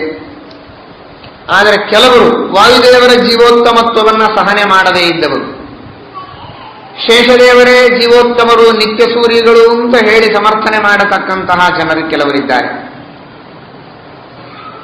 ಅಂತಹ ವಿಶಿಷ್ಟಾದ್ವೈತ ಸಂಪ್ರದಾಯದ ಕೆಲವು ಜನರಿದ್ದಾರಲ್ಲ, ಅವರು ತಮಗನುಗುಣವಾಗುವಂತೆ ಇಲ್ಲಿ ಶ್ಲೋಕಗಳನ್ನು ಸ್ವಲ್ಪ ಮಾರ್ಪಾಡು ಮಾಡಿ ಹಾಕಿದ್ದಾರೆ ಪುರಾಣಗಳಲ್ಲಿ. ಅಂದ್ರೆ ವಾಯುದೇವರು ಏನ್ ಮಾಡಿದ್ರೂ ಪರ್ವತ ಎತ್ತಲಿಕ್ಕೆ ಆಗಲಿಲ್ಲ. ಕೊನೆಗೆ ವಾಯುದೇವರ ಮೇಲೆ ದಯಾ ಮಾಡಿ ವಾಯುದೇವರು ಭಾರೀ ಪ್ರಯತ್ನ ಮಾಡಿದರೆ ಅವರ ಬಲದಿಂದ ಪರ್ವತಕ್ಕೇನಾಗಲಿಲ್ಲ, ಶೇಷದೇವರಿಗೇನಾಗಲಿಲ್ಲ, ಜಗತ್ತಿಗೆ ಪೀಡೆ ಪ್ರಾರಂಭ ಆಯಿತು ಅನ್ನೋದಕ್ಕೋಸ್ಕರ ಎಲ್ಲರೂ ಬಂದು ಪ್ರಾರ್ಥನೆ ಮಾಡಿ ವಾಯುದೇವರಿಗೆ ಮತ್ತೆ ಶೇಷದೇವರಿಗೆ ಪ್ರಾರ್ಥನೆ ಮಾಡಿದ್ರು, ನೀವೇ ಸ್ವಲ್ಪ ಏನಾದರೂ ಮಾಡಿ ಅವ್ರ ಮೇಲೆ ಅನುಗ್ರಹ ಮಾಡ್ರಿ ಅಂತ ಪ್ರಾರ್ಥನೆ ಮಾಡಿದ್ದಕ್ಕೆ ಸರಿ ಇಂತ ಶೇಷದೇವರು ಸ್ವಲ್ಪ ತಮ್ಮ ದೇಹವನ್ನ ಸಡಿಲು ಮಾಡಿದರಂತೆ. ಸಡಿಲು ಮಾಡಿದ್ದಕ್ಕೆ ಈ ಪರ್ವತವನ್ನ ಎತ್ತಿ ಹಾಕಲಿಕ್ಕೆ ಬಂತು ಎಂಬುದಾಗಿ ಕಥೆಯನ್ನ ಬರೀತಾರೆ. ಸಾಮಾನ್ಯ ಜನರಿಗೆ ಅನಿಸ್ತದೆ, ಓಹೋ ಹಾಗಾದ್ರೆ ಮಾಧ್ಯರು ತಮಗ್ ಬೇಕಾದಾಗೆ ಶ್ಲೋಕ ಮಾಡ್ಕೊಂಡು ಹಾಕೊಂಡಿದ್ದಾರೆ, ಇವರು ತಮಗ್ ಬೇಕಾದಾಗೆ ಶೇಷದೇವರೇ ಉತ್ತಮ ಅನ್ನೋ ಹಾಗೆ ಅವರು ಶ್ಲೋಕ ಮಾಡಿಕೊಂಡಿದ್ದಾರೆ. ಅಂತೂ ಅವರವ್ರಿಗೆ ಬೇಕಾದಾಗೆ ಅವರವ್ರು ಮಾಡ್ಕೊಳ್ಳೋದೇ ಹೊರತು ಪುರಾಣಗಳಲ್ಲಿ ಇದು ಹೀಗೆ ಅಂತ ನಿಶ್ಚಯ ಮಾಡಿ ಹೇಳಲಿಕ್ಕೇನು ಆಗೋದಿಲ್ಲ ಅಂತನ್ನೋ ಹಾಗೆ ಸಾಮಾನ್ಯ ಜನರಿಗೆ ಭ್ರಾಂತಿ ಬರಬಹುದು, ತಪ್ಪು ತಿಳುವಳಿಕೆ ಬರಬಹುದು. ಆದರೆ ಶ್ರೀಮದಾನಂದ ತೀರ್ಥ ಭಗವತ್ಪಾದಾಚಾರ್ಯರು ವೇದವ್ಯಾಸ ದೇವರು ನಮಗೆ ಕೊಟ್ಟಿರತಕ್ಕಂತಹ ಒಂದು ಮಾತಿದೆ, ಒಂದು ನಿರ್ಣಯ ಇದೆ. ಯಾವ ಮತಾಚಾರ್ಯರ ವೈಯಕ್ತಿಕವಾದ ಅಭಿಪ್ರಾಯ, ಯಾವ ವ್ಯಾಖ್ಯಾನಕಾರರ ವೈಯಕ್ತಿಕವಾಗಿರತಕ್ಕಂತಹ ಅಭಿಪ್ರಾಯ ಇದು ಗ್ರಂಥದಲ್ಲಿ ಬರುವುದಿಲ್ಲ. ಗ್ರಂಥದ ಅರ್ಥವನ್ನು ವ್ಯಾಖ್ಯಾನಕಾರರು ನಿರ್ಣಯ ಮಾಡಬೇಕಾಗಿದ್ರೆ ತಮ್ಮ ಅಭಿಪ್ರಾಯದ ಪ್ರಕಾರ ನಿರ್ಣಯ ಮಾಡಿದರೆ ಅದಕ್ಕೆ ಬೆಲೆ ಇಲ್ಲ. ಅದೇ ಗ್ರಂಥದ ಉಪಕ್ರಮ ಉಪಸಂಹಾರಗಳಿಗೆ ಪೂರ್ವಾಪರಗಳಿಗೆ ಅನುಗುಣವಾಗಿ ಯಾರು ಅರ್ಥ ಹೇಳ್ತಾರೋ ಅದು ಆ ಮಾತಿಗೆ ಸರಿಯಾದ ಅರ್ಥ.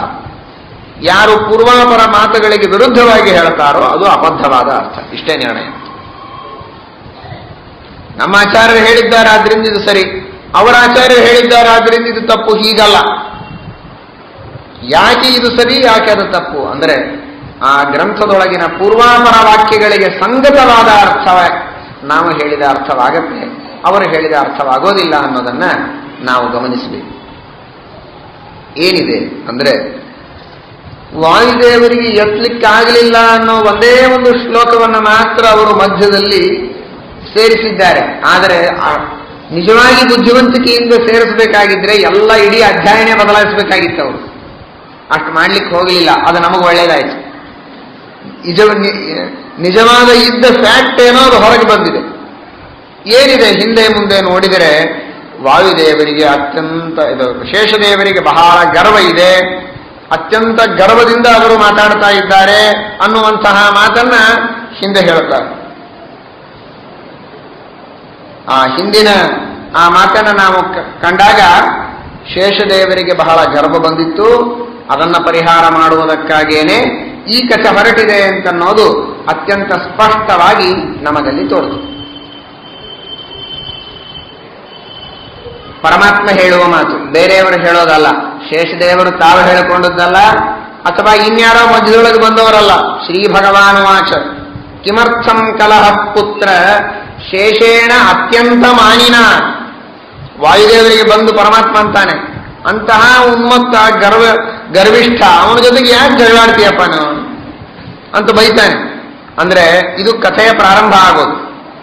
ಹಾಗಾದ್ರೆ ಕಥೆಯ ಪ್ರಾರಂಭದಲ್ಲಿ ದೇವರು ಶೇಷದೇವರನ್ನ ಬೈದಿದ್ದುಂಟು. ಅಂದಮೇಲೆ ಈ ಕಥೆಯ ಉದ್ದೇಶ ಶೇಷದೇವರ ಗರ್ಭಭಂಗ ಪರಿಹಾರವೇ ಹೊರತು ವಾಯುದೇವರ ಗರ್ಭಭಂಗ ಪರಿಹಾರ ಅಲ್ಲ. ಹಾಗಿದ್ರೆ ಶೇಷದೇವರಿಗೆ ಹೇಳಬೇಕಾಗಿತ್ತು ದೇವರು, ಯಾಕೆ ಈ ವಾಯುವಿನ ಜೊತೆ ಜಗಳಾಡ್ತೀನಿ ನೀನು ಸುಮ್ಮನೆ ಅಂತ. ಹಾಗಂದಿಲ್ಲ. ಹೇಳ್ತಾನೆ ಪರಮಾತ್ಮ, ಭಗವಾನ್ ವಾಚ ಕಿಮರ್ಥಂ ಕಲಹ ಪುತ್ರ ಶೇಷೇಣ ಅತ್ಯಂತ ಮಾನಿನ. ಶೇಷದೇವರ ಜೊತೆಗೆ ಯಾಕೆ ಜಗಳಾಡ್ತೀಯಪ್ಪ, ಬಹಳ ಗರ್ವಿಷ್ಠ ಅವರು, ಅವರ ಜೊತೆಗೆ ಜಗಳಾಡಬೇಡ ಅಂತ ಈ ರೀತಿಯಾಗಿ ಪರಮಾತ್ಮನ ಆ ಮೊದಲನೆಯ ಮಾತನ್ನು ನಾವು ಕೇಳಿದರೆ ನಮಗೆ ಕಲ್ಪನೆ ಬರ್ತದೆ. ಇಲ್ಲಿ ವಾಯುದೇವರ ಮಹಿಮೆಯನ್ನೇ ಹೇಳಲಿಕ್ಕೆ ಹೊರಟದ್ದೇ ಹೊರತು ಶೇಷದೇವರ ಮಹಿಮೆಯನ್ನು ಹೇಳಲಿಕ್ಕೆ ಹೊರಟದ್ದಲ್ಲ ಅನ್ನೋದು ನಮಗೆ ಗೊತ್ತಾಗ್ತದೆ. ಇದು ಮಾತ್ರವಲ್ಲ, ಬ್ರಹ್ಮಪುರಾಣದಲ್ಲಿ ಈ ಕಥೆ ಬರ್ತದೆ. ಭವಿಷ್ಯೋತ್ತರ ಪುರಾಣದಲ್ಲಿ ಬಂದಂತೆ ಇದೇ ಕಥೆ ಬ್ರಹ್ಮಪುರಾಣದಲ್ಲಿ ಬರ್ತದೆ. ಬ್ರಹ್ಮಪುರಾಣದೊಳಗೂ ಮತ್ತೆ ಈ ರೀತಿಯಾಗಿ ಅವರು ಪಾಠಾಂತರ ಮಾಡಿದ್ದಾರೆ, ಇಲ್ಲ ಅಂತಲ್ಲ. ಆದರೆ ಹಿಂದೆ ಮುಂದಿನ ಮಾತುಗಳು ಬ್ರಹ್ಮಪುರಾಣದೊಳಗೂ ಅವರಿಗೆ ವಿರುದ್ಧವಾದ ಮಾತುಗಳು ಬರ್ತದೆ. ಅದೇನಿದೆ ನೋಡಿ. ಅಲ್ಲಿಯೂ ಸಾಕ್ಷಾತ್ ಪರಮಾತ್ಮನೇ ಹೇಳ್ತಾನೆ, ಶೇಷದೇವರಿಗೆ ಹೇಳ್ತಾನೆ, ಲೋಕಾಂತರಾತ್ಮ ಬಲದೇವತಾಯ ಪ್ರಾಣೋ ಮಮಾಪಿ ಯಧಿಕೋ ಮತೋಯಂ ತ್ವಂ ಲೋಕ ಭರ್ತೇತಿ ಮಹಾನ್ ಮದಸ್ತೆ ತವಾಪಿ ವೈ ಕೂರ್ಮವರೋಹಿ ಬೋಢ. ಸಾಕ್ಷಾತ್ ಪರಮಾತ್ಮ ಶೇಷದೇವರಿಗೆ ಆಡಿದ ಮಾತಿದು ನೋಡಿ. ವಿಶಿಷ್ಟಾದ್ವೈತ ಸಂಪ್ರದಾಯದ ಪ್ರಕಾರ ಅಥವಾ ಯಾರೋ ಶೇಷದೇವರೇ ಉತ್ತಮ ಅನ್ನುವಂತೆ ಶ್ಲೋಕಗಳನ್ನು ರಚನೆ ಮಾಡಿ ಯಾರು ಇಲ್ಲಿ ಹಾಕಿದ್ದಾರೆ, ಈ ಬ್ರಹ್ಮಪುರಾಣದ ಮಾತಿಗೆ ಅವರು ಅರ್ಥ ಹೇಳಬೇಕು. ಈ ಮಾತಿನ ಅರ್ಥ ತಿಳಿದುಕೊಳ್ಳಿ. ಸಮಸ್ತ ಜೀವರಾಶಿಗಳ ಅಂತರ್ಯಾಮಿಯಾಗಿರುವಂತಹ ಸಾಕ್ಷಾತ್ ಬಲಸ್ವರೂಪರಾಗಿರತಕ್ಕಂತಹ ಈ ವಾಯುದೇವರೇ ಉತ್ತಮರಾಗಿದ್ದಾರೆ. ಇದು ನನ್ನ ದೃಢವಾದ ಅಭಿಪ್ರಾಯ. ನೀನು ಸಮಗ್ರವಾದ ಬ್ರಹ್ಮಾಂಡವನ್ನ ತಲೆಯ ಮೇಲೆ ಧಾರಣೆ ಮಾಡಿರಬಹುದು ಶೇಷ, ಆದರೆ ವಾಯುದೇವರಿಗಿಂತಲೂ ಉತ್ತಮ ಅಂತ ನೀನೇನು ಹೇಳಿಕೊಳ್ತಾ ಇದ್ದಿ, ಇದು ನಿನ್ನ ದುರಹಂಕಾರ, ಇದು ತಪ್ಪು. ಯಾಕೆ ಅಂದ್ರೆ ನೀನು ಜಗತ್ತನ್ನ ಧಾರಣ ಮಾಡಿದರೂ ಕೂಡ ನಿನ್ನನ್ನ ಕೂರ್ಮ ರೂಪದಿಂದ ಧಾರಣ ಮಾಡಿದವರು ಆ ವಾಯುದೇವರೇ. ಅಂದಮೇಲೆ ನೀನು ಹೇಗೆ ದೊಡ್ಡವನಾಗ್ತೀರಿ ಅಂತ ಇಷ್ಟು ಸ್ಪಷ್ಟವಾಗಿ ದೇವರು ಹೇಳ್ತಾ ಇದ್ದಾನೆ. ತಿಳಿದುಕೊಳ್ಳಿ, ಇದಕ್ಕೂ ಹೆಚ್ಚಿನ ವಾಯುದೇವರ ಮಹಿಮೆಯನ್ನ ಪರಮಾತ್ಮನ ಮುಖದಿಂದ ಇನ್ನೇನು ನಾವು ತಿಳಿಬೇಕು. ಸ್ವತಃ ದೇವರು ಹೇಳ್ತಾನೆ, ಲೋಕಾಂತರಾತ್ಮ ಬಲದೇವತಾಯ ಪ್ರಾಣ ಮಮಾಪಿ ಹ್ಯಧಿಕೋ ಮತೋಯಂ. ಪ್ರಾಣದೇವರು ಮಾತ್ರ ತಮ್ಮನ್ನ ತಾವು ದೊಡ್ಡವರು ಅಂತ ಹೇಳಿಕೊಳ್ತಾ ಇಲ್ಲ, ಅದು ನನಗೂ ಸಮ್ಮತ. ಇನ್ಯಾರು ಹೇಳಬೇಕು? ದೇವರ ಮೇಲೆ ಸಮ್ಮತ ಅಂತ ಹೇಳುವವರು ಬೇರೆ ಯಾರಿದ್ದಾರೆ? ಅದು ನನಗೂ ಸಮ್ಮತವಾಗಿದೆ. ನೀನೇನು ದೊಡ್ಡವನು ಅಂತ ತಿಳ್ಕೊಂಡಿದ್ದಿ, ಇದು ಸರಿ, ಲೋಕಭರ್ತ ಹೌದು ನೀನು. ಆದರೆ ತವಾಪಿ ವೈ ಕೂರ್ಮವರೋಹಿ ಗೋಢ, ನಿನಗೂ ಕೂರ್ಮ ರೂಪದಿಂದ ಆ ವಾಯುದೇವರೇ ಧಾರಣೆ ಮಾಡ್ತಾರೆ ಅಂದಮೇಲೆ ಅವರಿಗಿಂತಲೂ ನೀನು ಹೇಗೋ ಉತ್ತಮನಾಗ್ತೀಯ ಅಂತ ತಾನು ದೇವರು ಮೊದಲಿಗೆ ಶೇಷದೇವರನ್ನ ಬೈದು ಆಮೇಲೆ ಪರೀಕ್ಷೆ ಮಾಡ್ತಾ ಇದ್ರೆ ಮಾಡು ಅಂತ ಪರೀಕ್ಷೆಗೆ ಗುರಿ ಮಾಡಿದ್ದಾನೆ. ಅಂದಮೇಲೆ ಈ ಪರೀಕ್ಷೆ ಇದು ದೇವರ ಅಭಿಪ್ರಾಯಕ್ಕೆ ವಿರುದ್ಧವಾಗಿ ನಿರ್ಣಯವಾಗಲಿಕ್ಕೆ ಸಾಧ್ಯವೇ? ಪರೀಕ್ಷೆಯಲ್ಲಿ ದೇವರು ವಾಯುದೇವರೇ ಉತ್ತಮ ಅಂತ ಮೊದಲಿಗೆ ನಿರ್ಣಯ ಕೊಟ್ಟ ಮೇಲೆ ಅದಕ್ಕೆ ತಕ್ಕ ಹಾಗೇನೆ ಪರೀಕ್ಷೆಯಲ್ಲಿ ನಿರ್ಣಯ ಆಗಬೇಕಲ್ಲ. ಅಂದ ಮೇಲೆ ಈ ಪರೀಕ್ಷೆಯಲ್ಲಿ ನಿರ್ಣಯವಾದದ್ದು ವಾಯುದೇವರ ಜೀವೋತ್ತಮತ್ವವೇ ಹೊರತು ಶೇಷದೇವರ ಉತ್ತಮತ್ವ ಅಲ್ಲ. ಶೇಷದೇವರು ಸುತ್ತಿದ ಪರ್ವತವನ್ನ ವಾಯುದೇವರಿಗೆ ಎತ್ತಲಿಕ್ಕೆ ಆಗಲಿಲ್ಲ ಅನ್ನುವಂತಹ ಏನು ವಾಕ್ಯಗಳಿವೆ, ಇವು ಯಾರೋ ಕೈಲಿಂದ ಮಾಡಿ ಹಾಕಿದ್ದೇ ಹೊರತು ನಿಜವಾದ ಪುರಾಣಗಳಿಗೆ ಸಮ್ಮತವಾದ ಅಭಿಪ್ರಾಯವಲ್ಲ. ಆ ರೀತಿ ಏನಾದರೂ ಇದ್ರೆ ಅದು ಕೇವಲ ಅಸುರಜನ ಮೋಹನಕ್ಕಾಗಿ ಅಂತ ತಿಳಿಯಬೇಕು. ಪೂರ್ವಾಪರ ವಿರೋಧ ಸ್ಪಷ್ಟವಾಗಿ ಬರ್ತದೆ. ಇದು ಪ್ರಾರಂಭದಲ್ಲಿ. ಇನ್ನ ಬ್ರಹ್ಮಪುರಾಣದ ಕೊನೆ ಮಾತುಗಳನ್ನು ನೋಡಬಹುದು. ಅಧ್ಯಾಯದ ಕೊನೆ ಮಾತುಗಳಲ್ಲಿ ನಾವು ಕಂಡಾಗ ಶೇಷೇಣ ಅತ್ಯಂತ ಗರ್ವಿಣ ಅಂತ ಹೇಳುತ್ತದೆ ಅದೇ ಪುರಾಣ. ಆಮೇಲೆ ಆ ಮೇರು ಪರ್ವತ ಬಂದು ಕೇಳ್ಕೊಳ್ತದಲ್ಲ, ಆವಾಗ ಏನ್ ಹೇಳಬೇಕು? ಸೋತದ್ಯಾರು? ವಾಯುದೇವರು. ತಪ್ಪು ಮಾಡಿದವರು ಯಾರು? ವಾಯುದೇವರು ಅಂತಾಗಿದ್ರೆ ವಾಯುದೇವರ ಅಪರಾಧ ಅಂತ ಅನ್ನಬೇಕಾಗಿತ್ತು. ಹಾಗಂದಿಲ್ಲ. ಮೇರು ಪರ್ವತ ಬಂದು ವಾಯುದೇವರಿಗೆ ಪ್ರಾರ್ಥನೆ ಮಾಡುತ್ತದೆ, ಅಯ್ಯ ಅಪರಾಧೋ ಹಿ ಶೇಷಸ್ಯ ನಚಮೇ ಪುತ್ರ ಹೇತುಕಃ. ತಪ್ಪು ಮಾಡಿದವರು ಶೇಷದೇವರು, ನನ್ನ ಮಗ ಏನು ತಪ್ಪು ಮಾಡಿದ್ದಾನೆ, ನನ್ನ ಮಗನನ್ನು ಯಾಕೆ ಮುರಿತಾ ಇದ್ದೀರಿ ಅಂತ ವಾಯುದೇವರಿಗೆ ಕೇಳ್ತಾ ಇದೆ ಮೇರು ಪರ್ವತ. ಅಪರಾಧ ಮಾಡಿದ್ದು ಶೇಷದೇವರು ಅಂತ ಅನ್ನಬೇಕಾಗಿದ್ರೆ ಗರ್ವ ಬಂದಿದ್ದು ಯಾರಿಗೆ? ತಪ್ಪು ಮಾಡಿದವರು ಯಾರು? ಶೇಷದೇವರು. ಶೇಷದೇವರು ನಿಜವಾಗಿಯೂ ಜೀವೋತ್ತಮರಾಗಿದ್ರೆ ಅವರು ಮಾಡಿದ್ದ ಅಪರಾಧ ಆಗ್ತಾನೇ ಇರಲಿಲ್ಲ. ಶೇಷದೇವರು ಅಪರಾಧ ಮಾಡಿದ್ದಾರೆ, ನನ್ನ ಮಗ ಏನು ಅಪರಾಧ ಮಾಡಿಲ್ಲ, ನನ್ನನ್ನು ಬಿಟ್ಬಿಡು, ನನ್ನ ಮಗನನ್ನು ಬಿಟ್ಬಿಡು ಅಂತ ಆ ಪರ್ವತ ಕೇಳಬೇಕಾಗಿದ್ರೆ, ಆ ಪರ್ವತದ ಬಾಯಿಯಿಂದ ಆ ಮಾತನ್ನ ವೇದವ್ಯಾಸದೇವರ ಆಡಿಸಬೇಕಾಗಿದ್ರೆ ಇದರ ಅರ್ಥ ಶೇಷದೇವರು ಸರ್ವಥಾ ಜೀವೋತ್ತಮರು ಎಂಬ ಅಭಿಪ್ರಾಯ ಪುರಾಣಕ್ಕೆ ಇಲ್ಲ ಎಂಬುದಾಗಿ ನಮಗೆ ಸ್ಪಷ್ಟವಾಗ್ತದೆ. ಇನ್ನೂ ಅನೇಕ ಮಾತುಗಳು ಭವಿಷ್ಯೋತ್ತರ ಪುರಾಣ ಹಾಗೂ ಬ್ರಹ್ಮಾದಿ ಪುರಾಣಗಳಲ್ಲಿ ವಾಯುದೇವರ ಪಾರಮ್ಯವನ್ನು ಸಮರ್ಥನೆ ಮಾಡುವುದಕ್ಕಾಗಿದೆ. ಬ್ರಹ್ಮಪುರಾಣದಲ್ಲಿಯೇ ಬರುವ ಇನ್ನೊಂದು ಮಾತು, ಇದೇ ಪರ್ವತದಲ್ಲಿ ವಾಯುದೇವರು ವಿಶೇಷವಾಗಿ ತಪಸ್ಸು ಮಾಡ್ತಾರೆ, ಪ್ರತ್ಯೇಕವಾಗಿ ಈ ಕಥೆಗೆ ಸಂಬಂಧಪಡದೇ ಇದ್ದ ಹಾಗೆ. ಆ ವಾಯುದೇವರು ತಪಸ್ಸು ಮಾಡಿ ಭಗವಂತನ ವಿಶೇಷ ಅನುಗ್ರಹವನ್ನು ಪಡೆದುಕೊಂಡಾಗ ಎಷ್ಟು ಆನಂದವಾಗುತ್ತೆ. ಶ್ರೀಮದ್ ಆನಂದ ತೀರ್ಥ ಭಗವತ್ಪಾದಾಚಾರ್ಯರು ಯಾವ ಮಾತನ್ನ ಮಹಾಭಾರತ ತಾತ್ಪರ್ಯ ನಿರ್ಣಯದಲ್ಲಿ ಘಂಟಾಘೋಷವಾಗಿ ಹೇಳ್ತಾರೆ, ಅದೇ ಮಾತನ್ನ ಬ್ರಹ್ಮಪುರಾಣ ನಮಗೆ ಹೇಳ್ತಾ ಇದೆ. ಏನ್ ಹೇಳ್ತಾರೆ ಅಲ್ಲಿ ಅಂತಂದ್ರೆ, ವರಂಪ್ರಾದ ಪ್ರಧಾನಾಂಗಂ ಭವೇತಿ ಪುರುಷೋತ್ತಮ. ಶ್ರೀಮದ್ ಆಚಾರ್ಯರು ಹೇಳ್ತಾರೆ, ಪರಮಾತ್ಮನ ಯಾವುದೇ ಅವತಾರ ಕಾರ್ಯದಲ್ಲಿ ಪ್ರಧಾನವಾದ ಪಾತ್ರ ಅಂದ್ರೆ ವಾಯುದೇವರ ಪಾತ್ರ ಅಂತ. ನೀವು ಹೀಗೆ ಹೇಳ್ತೀರಿ ಬಿಡ್ರಿ, ಮಾಧ್ವರು ಅಂದ ಮೇಲೆ ನಿಮಗೆ ಬೇರೆ ಉದ್ಯೋಗನೇ ಇಲ್ಲ ಅಂತಂತಾರೆ ಜನ. ಇದು ಮಾಧ್ವರು ಬರೆದದ್ದಲ್ಲ, ಬ್ರಹ್ಮಪುರಾಣ ಯಾವ ಮಾಧ್ವರು ಬರೆದದ್ದು? ನೀವ್ಯಾರು ಬರೆದದ್ದೇನು? ಸಾಕ್ಷಾತ್ ವೇದವ್ಯಾಸದೇವರು ಬರೆದ ಬ್ರಹ್ಮಪುರಾಣದಲ್ಲಿ ಸಾಕ್ಷಾತ್ ಪರಮಾತ್ಮನೇ ಹೇಳ್ತಾನೆ, ವರಂ ಪ್ರಾದಾತ್, ವಾಯುದೇವರಿಗೆ ಪರಮಾತ್ಮ ವರ ಕೊಟ್ಟನಂತೆ, ಪ್ರಧಾನಾಂಗಂ ಭವೇತಿ ಪುರುಷೋತ್ತಮ. ಅವರು ಪ್ರಧಾನಾಂಗರಿದ್ದೇ ಇದ್ದಾರೆ. ವಿಶೇಷವಾಗಿ ಭಗವಂತ ಅನುಗ್ರಹ ಮಾಡಿ ಅದನ್ನೇ ತಿಳಿಸಿಕೊಡ್ತಾನೆ ಜನರಿಗೆ.